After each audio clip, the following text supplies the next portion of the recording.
ప్రముఖ నటుడు రాజేంద్ర ప్రసాద్ గారి కుమార్తె గాయత్రి గారు అందరికీ దూరమయ్యారు. సినీ ప్రముఖులు అందరూ కూడా ఆమెకు నివాళులర్పించారు. సడన్ గా కూతుర్ని కోల్పోవడంతో దాదాపు 2 రోజుల నుంచి తీవ్ర దుఃఖంలో ఉన్న రాజేంద్ర ప్రసాద్ ఆయన దుఃఖాన్ని ప్రముఖులందరూ కూడా ఎంత వాదార్చినా కూడా ఆయన బాధను ఎవరూ తీర్చలేకపోతున్నారు. కమిడియన్ బ్రహ్మానందం గారు కూడా రాజేంద్ర ప్రసాద్ కూతురికి నివాళులర్పించారు. బ్రహ్మానందం గారితో పాటు ఆయన కుమారుడు గౌతమ్, కమిడియన్ వెన్నెల కిషోర్ సడన్ గా ఇలా కూతుర్ని కోల్పోవడంతో రాజేంద్ర ప్రసాద్ గారు తీవ్ర దుఃఖంలో ఉన్నారు. ఇలాంటి పరిస్థితి ఎవరికి రాకూడదు. సినీ పెద్దలు ఎంతమంది వాదార్చినా కూడా రాజేంద్ర ప్రసాద్ గారి దుఃఖాన్ని ఎవరూ వాదార్చలేకపోతున్నారు. రాజేంద్ర ప్రసాద్ గారి కుటుంబంలో ఒక్కసారిగా ఇలా జరగడంతో టాలీవుడ్ ఒక్కసారిగా ఉలికి పడింది.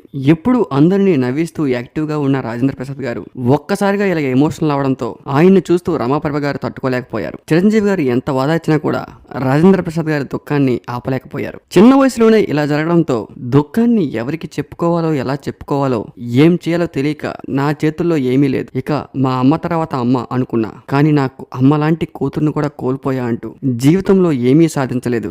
ఈ సినిమాలు, ఈ డబ్బు, ఈ పేరు ఇవన్నీ నాకెందుకు, కంటికి రెప్పలా కాపాడుకున్న కూతురే లేనప్పుడు అంటూ తన కూతురుపై ఉన్న ప్రేమని ఎలా వ్యక్తపరచాలో తెలియక తీవ్ర దుఃఖంలో మునిగి తేలిపోయారు రాజేంద్ర ప్రసాద్ గారు. ఇలాంటి పరిస్థితి ఎవరికీ రాకూడదంటూ టాలీవుడ్ ఇండస్ట్రీలో ఉన్న సినీ ప్రముఖులు సంతాపం వ్యక్తం చేశారు.